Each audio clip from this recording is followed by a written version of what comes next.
Allahumma ya mu'allima Ibrahim alimna, ya mufahima Sulaiman fahimna, subhanaka la ilma lana illa ma 'allamtana innaka antal alimul hakim, wala hawla wala quwwata illa billahil aliyyil azim. Wa sallallahu ala sayyidina Muhammad wa ala alihi wasallam. Walhamdulillahi rabbil alamin. Alhamdulillah rabbil alamin. Wa bihi nasta'in ala umuri dunya waddin. Wassalatu wassalamu ala sayyidil mursalin wa ala alihi wa sahbihi man tabi'ahum bi ihsanin ila yaumiddin.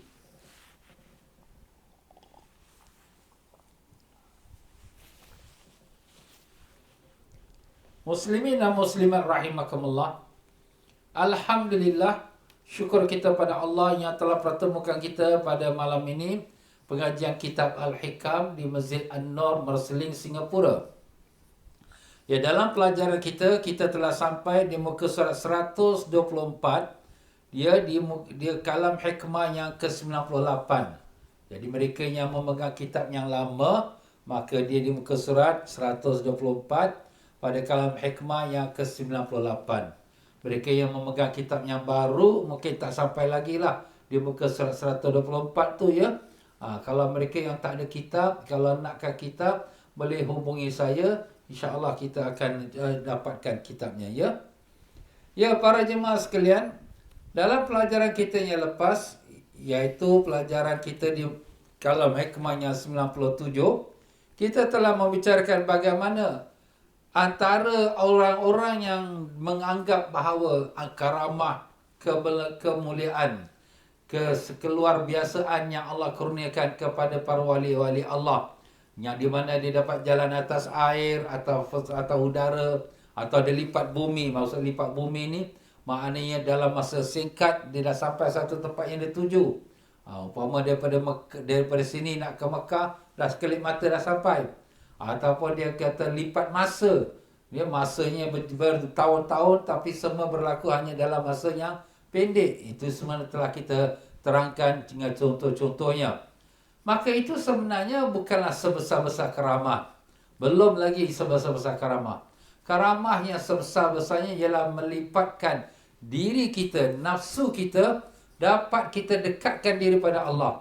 Perjalanan kita yang jauh menuju pada Allah ni dapat disegerakan, dilipatkan dia. Maknanya dicepatkan dia untuk sampai pada Allah. Dan itulah yang karamah yang sebesar-besar karamah. Dan lebih lagi besar pada karamah itu ialah apabila diri kita tu dapat kita tenggelamkan dalam kebesaran Allah. Tak nampak pun kebesaran ataupun diri kita. Aku yang beramal, aku berzikir, aku berselawat. Tidak, semua kita nampak kebesaran Allah dan gerakan daripada Allah. Itulah merupakan karamah yang sebesar-besarnya. Ya, para jemaah sekalian, Alhamdulillah, dimasuk kita pada malam ini dalam kalam hikmah yang ke-98.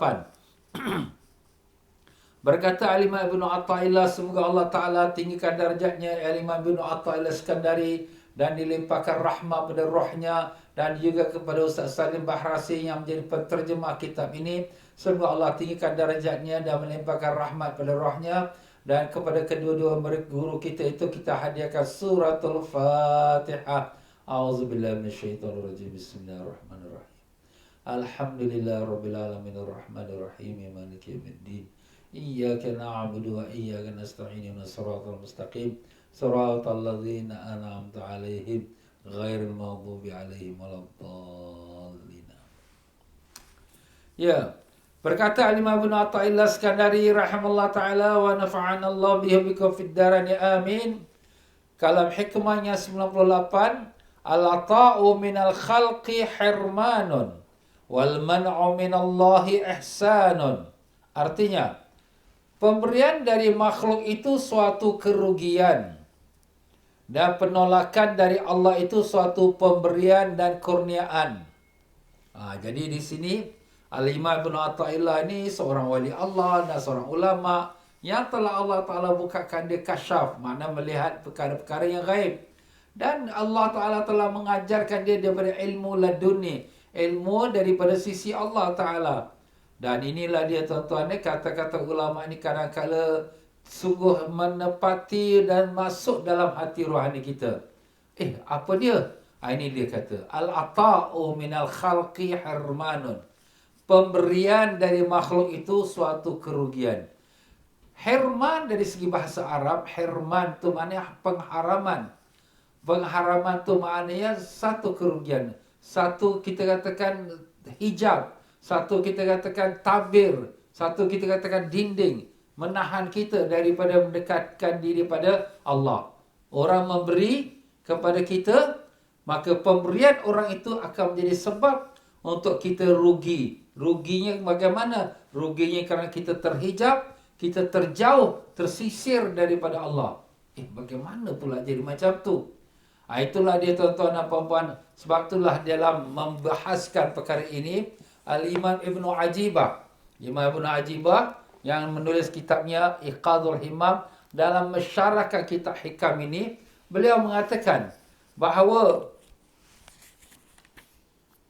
hirman ataupun terhalangnya seseorang hamba tu dari Allah dengan pemberian manusia itu ada 3 macam bentuk.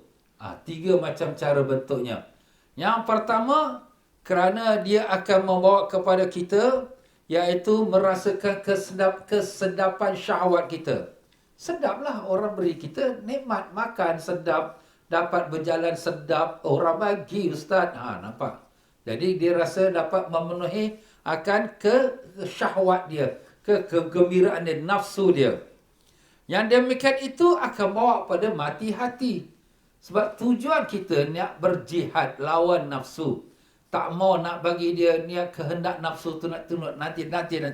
Lawan dulu. Sebab kita ni masih dalam orang kata bertatih-tatih lagi. Masih merangkak-rangkak lagi. Lain orang yang dah sampai kepada makrifat. Jadi kita nafsu ni mesti kita kontrol. Tapi bila orang dah bagi kita kesenangan, ambillah ustaz, ambillah ni awak ni baik, awak ni belajar agama, ambillah awak ni, saya bagi awak. Ini merupakan satu penghalang kita daripada mendekatkan diri pada Allah. Pada zahirnya tak ada apa, tapi pada hakikatnya dia ada unsurnya sedemikian. Yang kerana pertama, dia akan menjadikan hati kita mati. Kerana hati kita akan tenggelam dengan nafsu kita, dengan syahwat kita. Yang keduanya, iaitulah dia mendapatkan penggantian daripada apa yang Allah Ta'ala nak berikan martabat-martabat. Maksudnya, di dunia sudah diberikan balasannya, diberikan dengan adanya manusia yang memberikan kepada dia kebaikan-kebaikan atas kerana dia tu orang baik, orang soleh, orang alim dan sebagainya, maka dia sudah dapatkan balasan di dunia ini daripada segi Allah Ta'ala, maka terhindarlah dia. Itulah yang di antara firman Allah Ta'ala, azhabtum tayyibatikum fi hayatikum ad-dunya. Ayat yang ke-20 surah Al-Ahqaf. Kamu telah mendapatkan kebaikan kamu dalam masa hidup kamu di dunia. Jadi tak ada apa lagi lah ke akhirat ni. Itulah sebabnya Sayyidina Umar radhiyallahu an, apabila beliau melihat unta-unta yang membawa khazanah, harta-harta daripada negeri Parsi. Sewaktu zaman beliau menjadi khalifah, tentera Islam sudah sampai ke negeri Parsi. Parsi itu negeri Iran sekarang ni. Dan telah membawa kembali semua harta-harta di sana. Unta yang pertama sampai di Madinah, unta yang terakhir nasir lagi kat negeri dia, negeri Parsi. Sepanjang semenanjung negeri Arab tu, semuanya unta-unta yang mengangkat harta-harta daripada negeri Parsi bawa ke Madinah. Sayyidina Umar radhiyallahu bila melihat, dia merasa takut dan bimbang. Ya Allah, janganlah ini kau jadikan dia balasan kepada ibadat ataupun jihad kami. Karena jihadnya kami akan lakukan kerana engkau. Tapi kami tak mau jadi ini sebagai balasannya. Maksudnya, jangan sampai sini dah habislah. Tak ada lagi lah pahalanya atau ganjarannya di sisi engkau, ya Allah. Bimbang. Kalau kita pula, ustaz, kita kan dah berjihad. Kita dapat baik. Kita dapatlah ni kurnia Allah, ni kurnia Allah. Nampak? Beza orang yang mata hati terbuka melihat kepada hakikat dengan orang yang mata hati tertutup hanya nampak pada zahir kenikmatan dunia saja. Itulah di tuan-tuan dan puan-puan. Sebab tu di sini Al-Imam Ibn Atta'illah ni sebagai seorang wali Allah yang memang terbuka pintu ma'rifatnya, yang telah diberikan Allah ilmu laduninya, maka dia berbicara seperti apa yang dikehendaki oleh Allah. Ingat, pemberian manusia itu ada mengandungi racun, ada mengandungi penghalang, ada mengandungi kerugian bagi orang yang mana? Orang yang jalan menuju kepada Allah, ya. Maka begitulah dengan apabila banyaknya kurnian umat daripada manusia, maka hati ataupun nafsu menjadi senang, gembira. Maka dengan itu cepatlah hati itu pun mati. Maknanya hati itu tidak dapat lagi mengikutkan taat tunduk kepada Allah Ta'ala. Maka itulah yang menjadikan sebab dia menjadi satu kerugian. Sebagaimana kita mengatakan kalau sekiranya orang yang pergi berjihad, dia balik, dia tak dapat sesuatu harta rampasan perang, maka itu lebih besar pahalanya daripada orang yang berjihad bawa balik harta rampasan perang. Sebab itulah dalam hadis Nabi sallallahu alaihi wasallam, dalam hadis yang sahih, baginda sallallahu alaihi wasallam telah bersabda, "Idza kharajat ta'ifatun lil ghazwi fajahadu wa ghanimu faqad ta'ajjalu thulutsai ajrihim." Apabila satu golongan keluar berjihad, kemudian mereka mendapatkan harta rampasan perang, maka mereka telah mendapatkan segera 2/3 daripada pahalanya. Mana 2/3 pahala dah habis dah. Dah dapat dah harta rampasan perang. Ya habis dapat pahala apa lagi? Pahala cuma 1/3. Allah. Jadi dah kurang lah. Kuranglah pahala dia.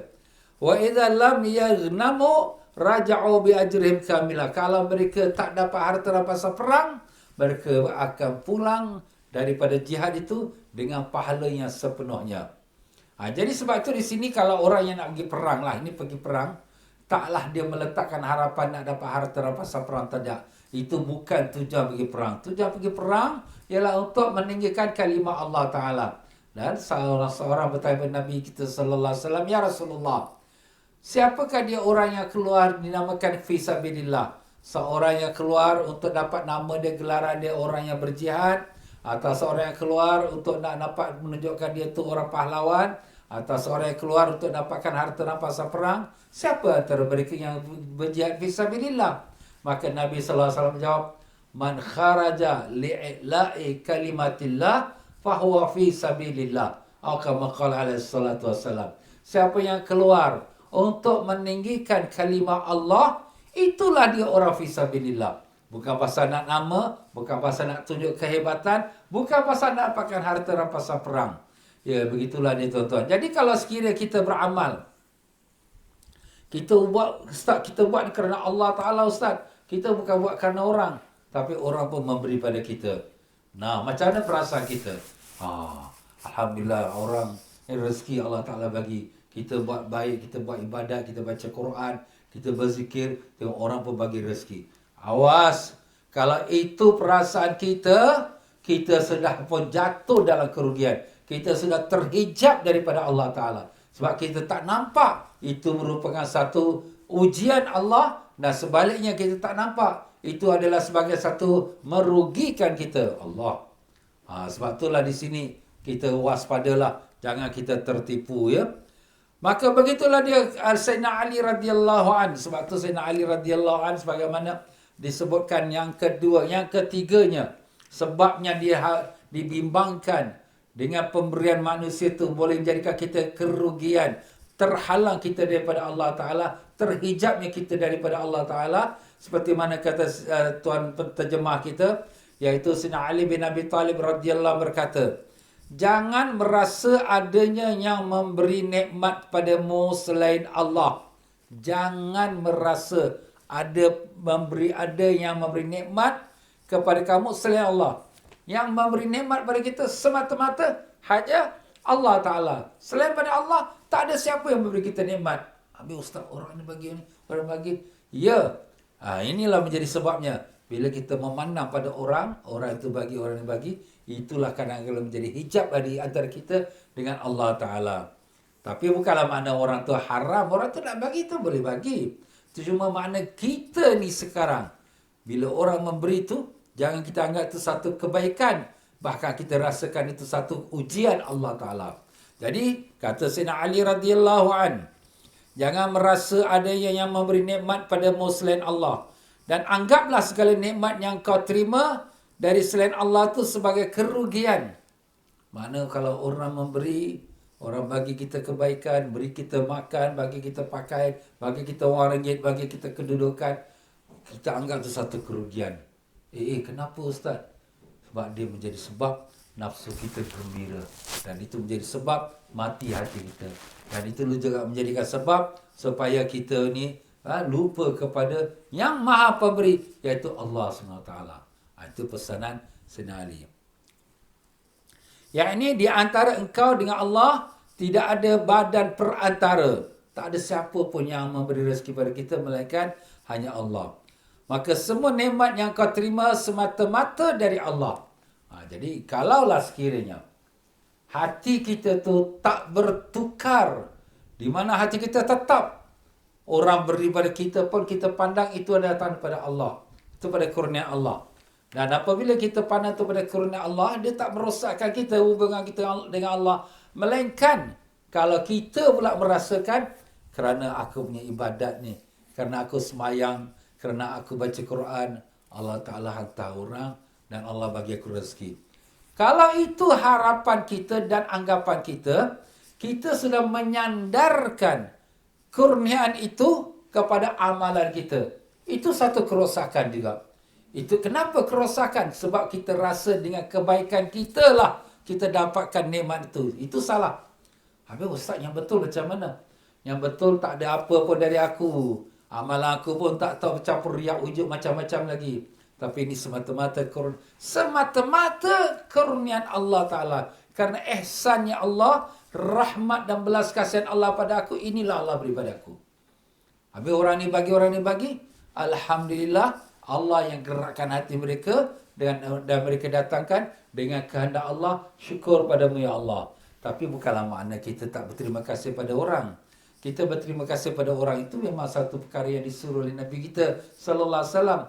Man lam yashkurid nas, lam yashkurillah. Siapa yang tak terima kasih pada manusia, maka dia belum lagi orang yang dinamakan berterima kasih kepada Allah Subhanahu Wa Taala. Jadi dengan sebab itulah di sini tuan-tuan ya, memang perkara ini agak halus. Kadang-kadang kita tak perasan. Yelah kita ni orang bagi, Alhamdulillah, tengok aku beramal ibadat ni, aku baca wirid ni, tengok murah rezeki datang. Nampak. Itu sudah jadi satu kesilapan kita. Kita anggap diri amalan kita.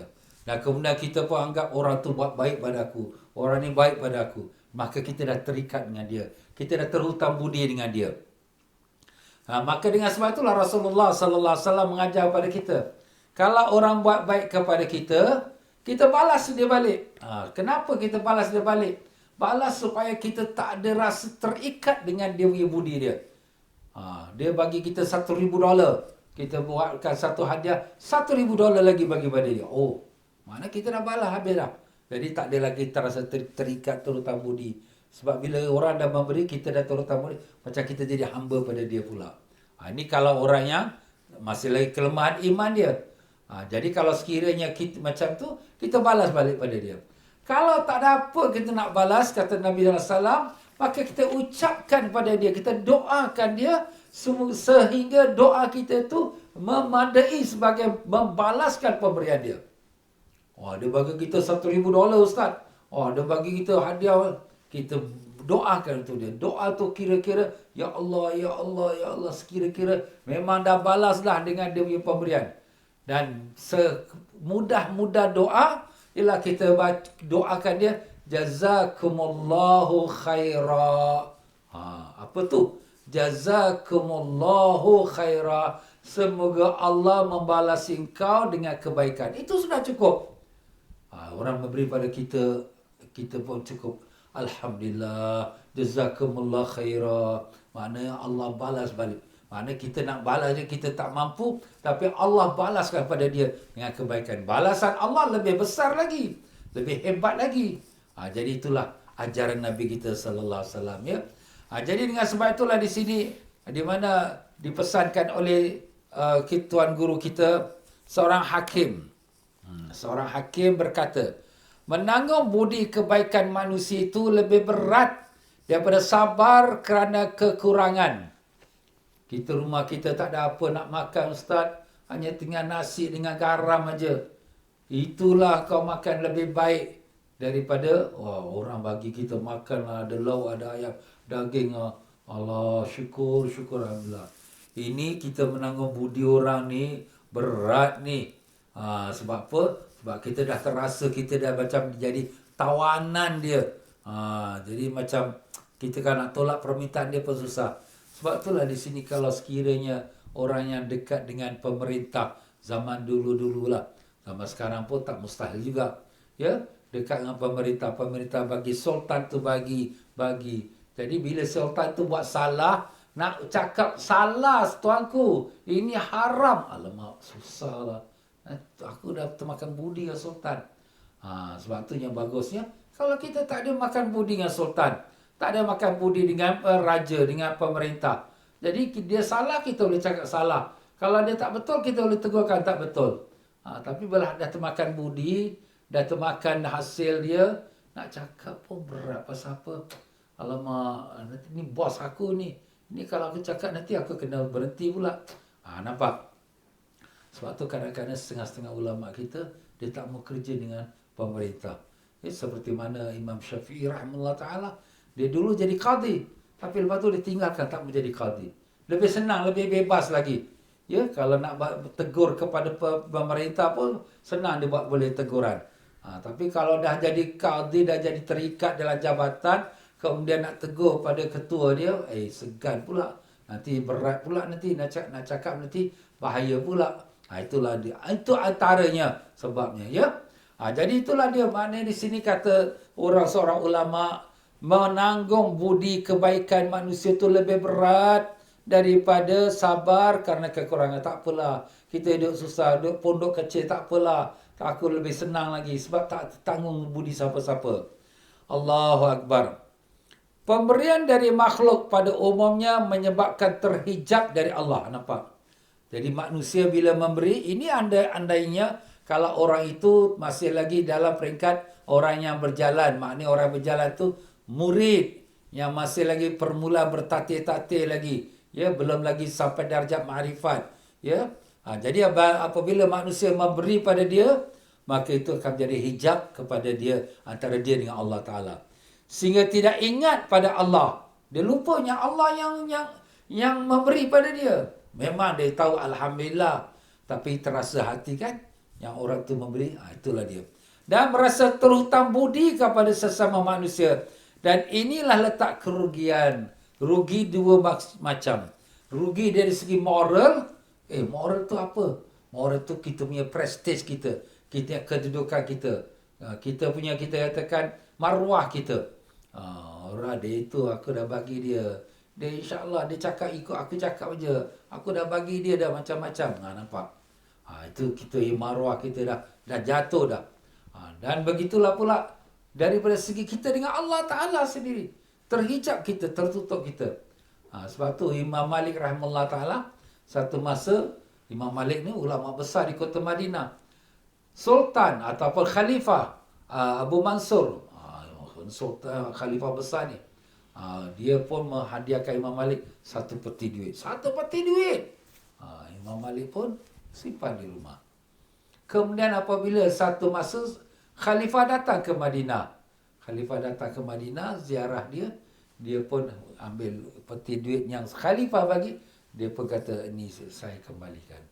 Tak kacau, tak buka pun.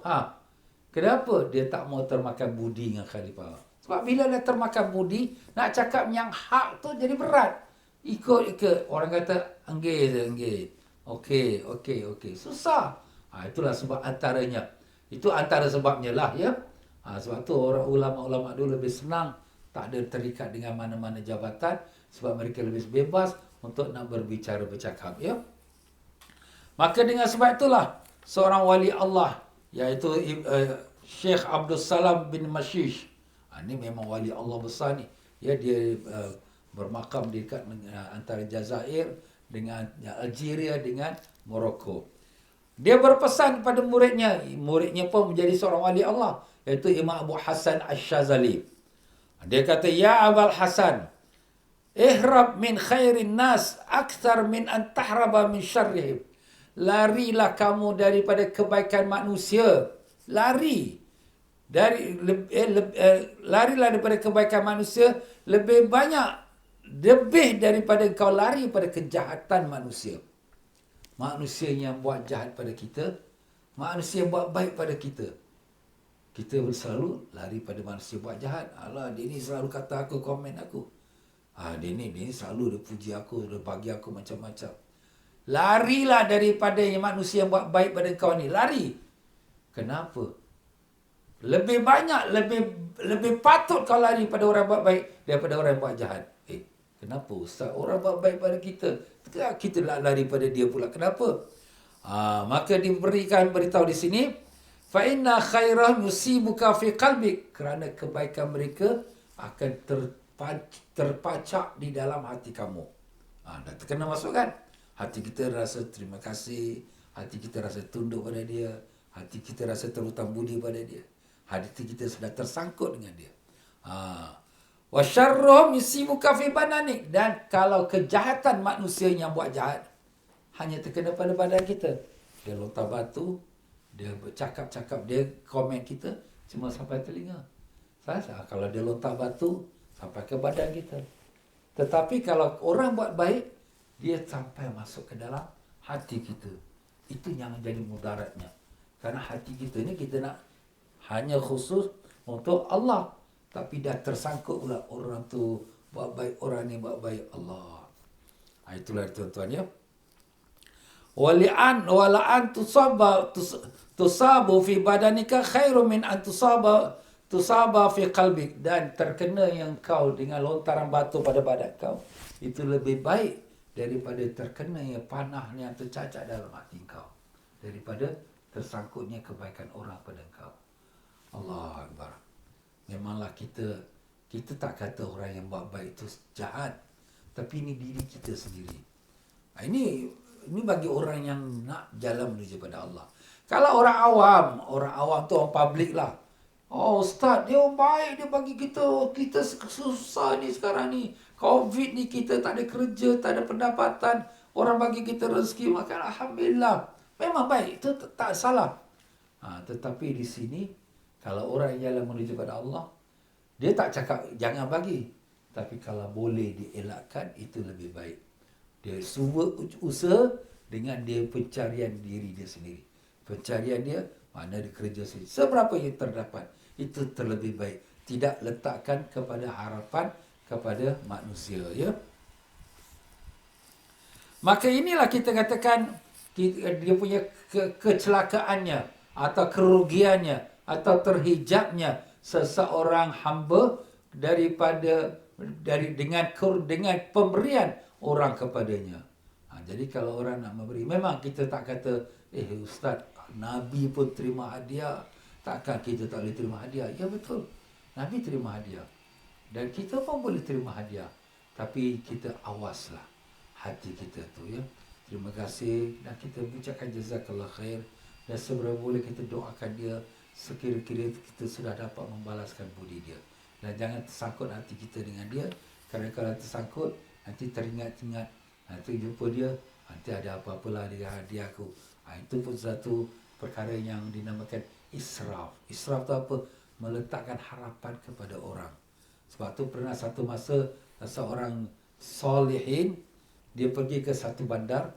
Sampai di satu bandar tu, dia ni orang baik, orang salih, tapi dia kata dalam hati dia, kat bandar ni ada kawan-kawan aku yang banyak, mungkin mereka akan jamu aku lah. Tapi bila dia sampai di bandar itu, di waktu malam, kemudian nampak benda-benda mungkar, benda maksiat. Dan dia sebagai seorang yang ada ilmu, orang alim dan orang salihin, dia tak boleh terima perkara mungkar tu. Dia pun tegur. Orang-orang tu pukul dia. Kemudian lepas tu dia dalam keadaan penat, rasa sakit, dia pun tertanya pada diri dia, aku ini nak jalankan amar ma'ruf nahi mungkar, tapi kenapa pula aku dilayani, aku dipukul? Apa yang salah aku buat? Kemudian terdengar satu suara, mungkin suara malaikat, dia nak beritahu pada dia, engkau meletakkan harapan kepada orang yang kau dapat jamuan daripada mereka. Kau tidak letakkan harapan kepada Allah. Orang-orang yang salihin yang jalan menuju pada Allah, kadang-kadang Allah Ta'ala bagi cash. Mana cash tu apa? Salah, terus denda. Supaya apa? Supaya dia tak berlarutan. Kalau kita orang awam ni, tak ada apa. Kita letak harapan pada orang, orang bagi kita, tak ada apa. Pasal apa? Kita tak nampak benda tu. Terhijab kita dengan Allah, kita tak nampak. Tapi itulah kita. Maknanya kita di levelnya paling bawah. Manakala orang-orang yang salihin, baik level-level yang tinggi. Itulah dia tuan-tuan dan puan-puan rahimakumullah. Baiklah, jadi Imam Ibnu Athaillah Skandari rahimahullah ta'ala belum selesai lagi.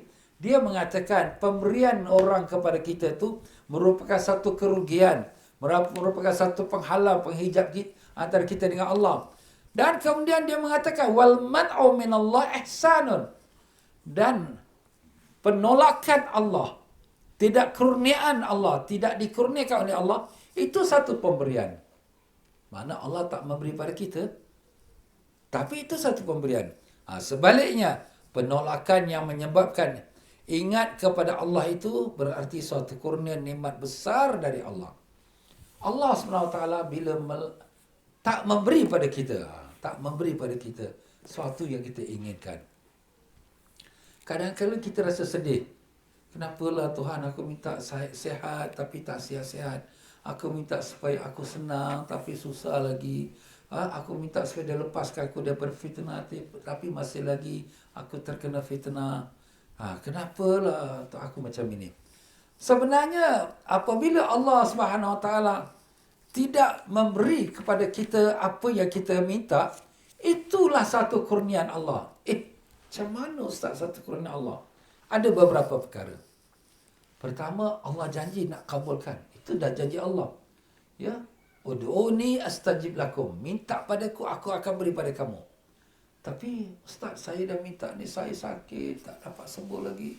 Saya susah, tapi masih susah juga. Saya minta Allah tolong, tapi tak dapat apa. Sebenarnya Allah dah kabulkan. Cuma bagaimana Allah mengkabulkan, itu terserah kepada sisi Allah. Karena Allah Ta'ala maha mengetahui. Kalau diberikan kau sihat, mungkin kau akan jadi dosa. Kau buat maksiat, biar kau sakit. Kalau diberikan kau senang, mungkin kau sudah lupa daripada Allah. Seperti mana Qarun, zaman Nabi Musa ya. Asalnya orang miskin. Tapi bila dia jadi kaya, dia sudah derhaka pada Nabi Musa AS. Allah tenggelamkan dia dalam bumi. Allah tahu apa yang akibatnya akan berlaku. Dan kemungkinan juga Allah nak simpankan pahala yang kau berdoa tu di hari akhirat. Kerana akhirat tu khairu wa abqa, lebih baik dan kekal. Kalau Allah bagi kamu di dunia, kamu hanya dapat sebentar. 10 tahun, 20 tahun, lepas tu kamu dah meninggal, dah habis, tak ada apa. Tapi kalau disimpan akhirat, itu lebih baik lagi. Jadi, adalah. Jadi, bila Allah menghalang, bukan menghalang, tapi Allah itulah telah memberi. Sebab bila Allah menghalang tu, dia keputusan daripada Allah. Bila keputusan daripada Allah, mana Allah mengetahui apa yang lebih baik untuk kita. Kita nampak yang baik untuk kita ni, aku sedang sakit, sembuhkanlah, itu yang baik. Kita nampak baik untuk kita, aku tengah susah, senangkanlah, itu yang baik. Itu kita nampak pada mata kasar kita. Tapi Allah memberi kita yang lebih baik daripada apa yang kita nampak pada mata. Kita nampak pada mata yang senang tu, kita boleh buat sedekah. Tidak. Allah Ta'ala tahu. Nanti kalau kau dah kaya, kau lain pula perginya. Allah berikan kita kebaikan yang lain, iaitu kebaikan di hari akhirat. Itulah sebenarnya, bila Allah menghalang sesuatu atau tak memberi sesuatu, itu sebenarnya Allah SWT memberi kepada kita yang kita tak perasan atau kita tak mengenalinya. Itu satu hikmah. Hikmah kedua, kerana Allah nak angkat darjat kita. Bila kita susah, bila kita sakit, maka kita selalu berdoa pada Allah. Selalu kita bangun tahajud, kita baca Yasin. Itu baik. Kalau kita dah baik, kita dah sihat, dah tak ada tahajud, dah tak ada doa lagi, tak ada lagi kita baca Yasin lagi. Dah sibuk pula dengan dunia kita. Tengok macam sekarang COVID ni. Kalau sebelum COVID, kita pun sibuk. Kerana kita ada bisnes, kita ada klien, kita ada urusan, sibuk. yelah ustaz ni cari rezeki. Betul, tak salah. Tapi kita ibadat sikit aja. Bangun tahajud pun terkejut saja. Nak baca Quran pun tak ada masa. Bila kena COVID, dah stay home, duduk rumah. Alhamdulillah dapat baca Quran, dapat bangun tahajud, dapat kita berzikir. Alhamdulillah. Jadi kita dapat melihat ada beza. Allah Ta'ala nak bawa kita kepada dia. Maka dijadikanlah ini sebagai sebab-sebab untuk supaya kita pun duduk menghadap pada dia. Sebab kita dah nak mati dah, nak balik pada Allah dah. Bukan duduk lama pun kat dunia ni. Jadi begitulah dia hikmah Allah. Dan begitu juga ada sepotong riwayat menyebutkan Nabi mengatakan bahawa hamba Allah yang berdoa ni, malaikat pun berkata, Ya Rabbi, hamba-Mu yang salih ni selalu berdoa pada Engkau, Ya Allah. Maka Allah Ta'ala berkata kepada malaikat, Akhiru hajatahu fa inni uhibbu an asma' sawtahu. Lambatkan hajat dia kerana aku suka dengar suara dia. Allah suka. Kita menangis, Ya Allah, aku sakit, Ya Allah, aku susah, Ya. Allah suka dengar suara kita. Lambatkan. Dan ada pun dan hamba yang maksiat yang berdoa kepada Allah, maka malaikat Allah Ta'ala berkata pada malaikat, Aqdu hajatahu fa inni akrahu sawtahu. Cepatkan bagi apa hajat dia kerana aku tak suka dengar suara dia. Ustaz, saya ni banyak doa pun belum dapat lagi. Tengok kawan tu yang maksiat tu, cepat dia dapat hajat dia. Ini hikmah dia, tuan-tuan. Allah tak mau dengar suara dia. Bila Allah tak mau dengar, ambil, pergi. Dia pun dah tak doa lagi. Kita ni pula Allah suka pada kita. Allah dah suka pada kita, takkan kita tak suka pada Allah? Habis ustaz saya susah lah, man. Susah sekejap, sabarlah. Sebab kesenangan tu yang benar ialah di akhirat. Faman zuziha 'anil nar wa adkhila jannata faqad faz. Siapa yang dilepaskan dari neraka dan dimasukkan syurga, sudah dia berjaya. Itulah kesenangan yang sebenarnya. Orang yang senang kat dunia, na'udzubillah, neraka pula akhirat, apa yang ada untungnya? Senang berapa tahun? 1000 tahun, 100 tahun, tak ada. Lebih-lebih kalau umur dia sekarang 60 tahun, lagi 20 tahun dia meninggal. Kalau sekiranya umur dia sampai 100 tahun pun dah menggeletar, apa boleh buat? Tak ada apa faedah. Allahu Akbar. Jadi jangan kita terpedaya dengan hidup dunia. Tak apalah, apa kesusahan kita sekarang kita hadapi, sabarlah. Tak ada apa nak makan, makan nasi yang garam, nasi yang garam. Kalau kita terpaksa downgrade rumah kita kerana kita dah kena buang kerja lah kerana kita, apa kita downgrade, tak apa. Rumah kita nanti besok kita nak balik lagi, rumah lagi kecil lagi, lubang kubur kita, itulah tempat kita nak balik. Tak tahu berapa lama nak duduk situ. Bukan kata 99 tahun, selagi dunia tak kiamat, selagi itu kita dalam kubur kita. Mungkin lagi 100 tahun, mungkin lagi 1000 tahun, Allahu a'lam. Dan itulah kita akan balik pula ke akhirat. Allahu Akbar.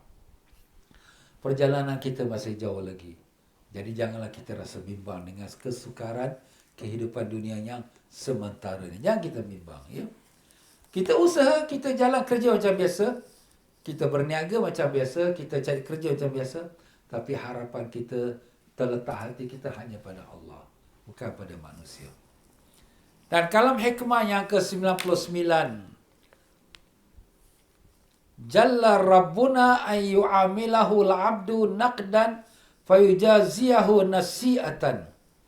Jalla Rabbuna, Maha suci Allah, Maha agung Allah. Jika seorang hamba beramal tunai, bukan cuai, ya, tunai. Tunai itu maknanya segera. Hamba tu bila beramal segera, akan dibalas kemudian hari, akan dibalas lambat-lambat. Maha suci Allah. Allah tak buat macam tu. Maksudnya, Allah tidak buat macam tu. Sedangkan Nabi di sini sudah berpesan, bayarlah upah pekerja sebelum kering peluhnya. Pekerja-pekerja kita ni, kita nak bayar gaji sebelum kering peluh dia. Janganlah kita simpan duit sebulan, 2 bulan tak bayar-bayar. Kita dah dapat servis daripada mana-mana syarikat, tak bayar-bayar, tak baik. Diorang dah accomplish dah dia punya kerja dia, kita bayar pada dia. Maha suci Allah. Takkan seorang hamba yang sudah segera buat kebaikan, taat dia, ibadat pada Allah, Allah lambatkan pula dia punya balasan dia. Tidak. Allah segerakan. Tapi ustaz, macam mana Allah segerakan? Saya ni macam ni, susah pun, saya tak dapat apa-apa lagi balasan pada Allah. Nah, ini dia tuan-tuan. Balasan pada Allah ni bukanlah balasan material semata-mata. Balasan pada Allah tu berbagai-bagai bentuk. Ya? Jadi kalau sekiranya kita lihat balasan Allah tu, antaranya Allah menjauhkan kita pada segala mudarat.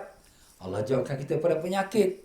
Orang kaya, menteri, datuk, kalau dah kena penyakit, duit dalam tangan pun, dalam bank pun tak guna. Sebab tak boleh nak makan, duduk terbaring aja. Tapi Allah bagi kita sihat. Alhamdulillah, kita susah tapi kita sihat. Kita dapat berjalan, kita dapat buat kerja, buat ibadah bersenang. Ya? Itu satu nikmat Allah Ta'ala. Allah Ta'ala memberikan kepada kita kebaikan yang kita tak nampak. Anak-anak kita jadi anak soleh. Berapa ramai orang kaya, anak-anak jadi Masya Allah, na'udzubillah, penjenayah-penjenayah, yang merompak, yang merongkol orang, yang minum ambil dadah. Alhamdulillah, anak-anak kita pula duduk baik kat rumah. Syukur pada Allah. Begitulah dia, Allah Ta'ala telah janji. Wallahi tawallas salihin. Allah huwa yatawallas salihin. Dialah yang menjaga orang salihin. Orang salihin Allah jaga. Jangan kita bimbang. Pada zahirnya kita susah itu dunia saja. Tapi Allah pelihara kita. Dan demikianlah ya, Allah Ta'ala telah janji. Wa may yattaqillah yaj'al lahu makhraja. Siapa bertakwa pada Allah, Allah akan berikan dia jalan keluar. Sekarang kita ni dalam masalah COVID-19 ni. Sebenarnya kita tak mengambil jalan keluar yang betul. Yelah, kita harap vaksin. Vaksin ni rekaan manusia. Mungkin mujarab, mungkin tak mujarab. Belum dites lagi. Baru saja dibuat siap. Belum lagi berjalan setahun pun belum. Kita tak tahu in future dalam setahun, 2 tahun, 3 tahun. Ada yang kerepot, ada yang terbengkok badan, ada macam, na'udzubillah. Kita taklah cakap macam tu, tapi na'udzubillah. Sebab dia belum dites lagi. Tapi manusia mengharap. Tapi lupa kita mengharap pada Allah. Allah dah sebut, siapa takwa pada Allah, Allah buka jalan keluar daripada segala masalah. Tapi kita tak menuju pada Allah. Cuba kalau semua orang Islam bangun tahajud, baca Yasin setiap hari, sembahyang hajat, minta Allah selamatkan daripada penyakit, InsyaAllah. Tapi kita yang tak Islam tu kita tak boleh harap lah. Yang orang Islam sendiri pun, yang maksiat maksiat lagi, tak ada keinsafan pun tak ada. Allah. Sebab tu Allah turunkan macam-macam balak lagi. Allah. Tapi apa nak buat? Itulah dah keadaan dunia. Ya, makin lama makin lagi dah dahsyat.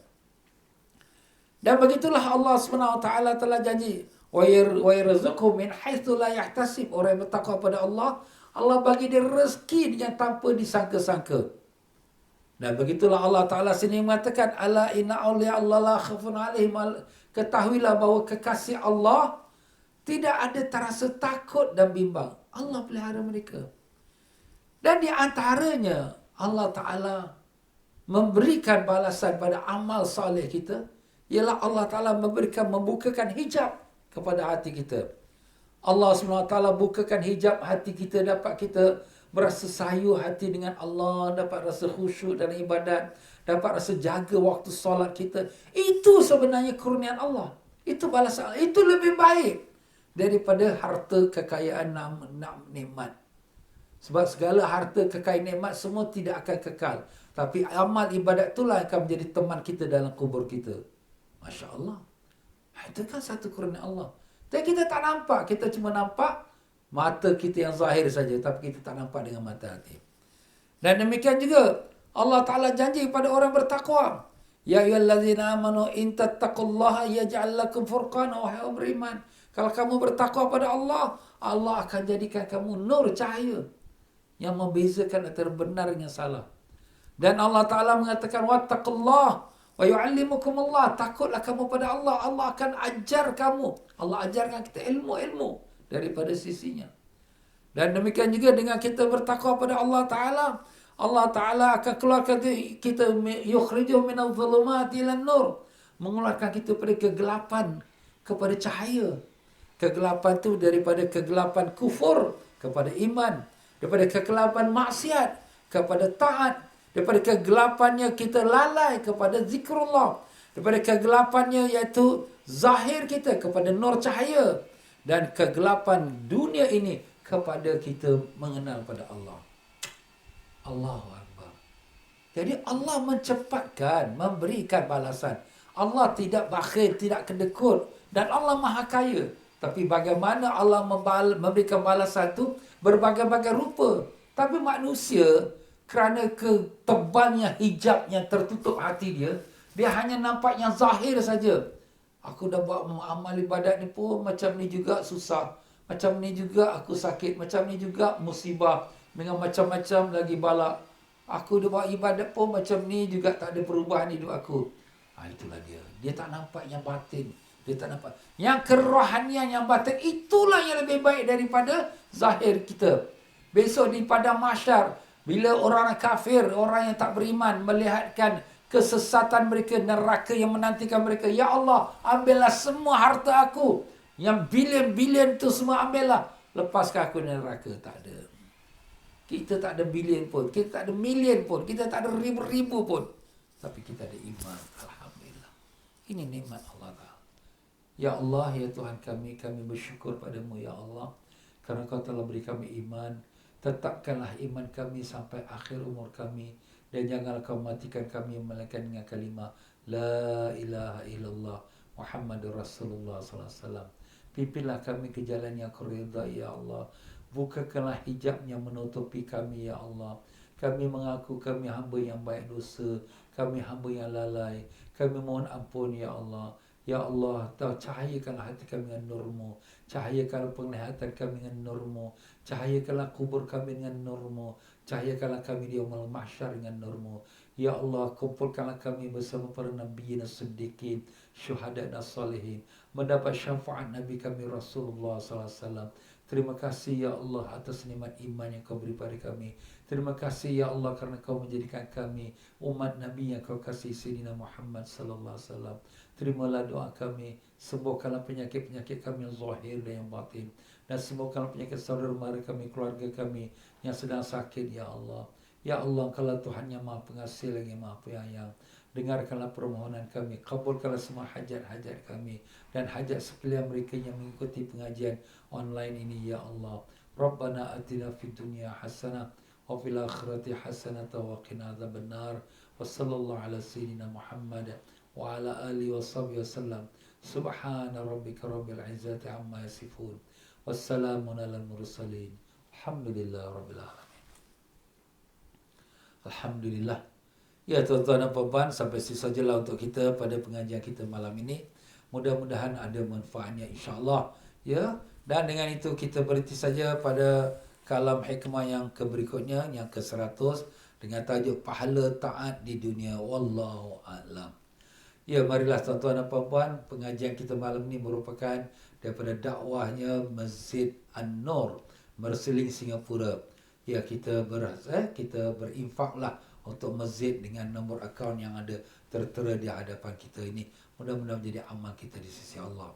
Dan sama-sama kita akhiri dengan kita baca istighfar. Astaghfirullahalazim. Astaghfirullahalazim. Astaghfirullahalazim. Subhanakallahumma bihamdika asyhadu an la ilaha illa anta astaghfiruka wa atubu ilaik. Wabillahi taufiq wal hidayah. Wassalamualaikum warahmatullahi wabarakatuh.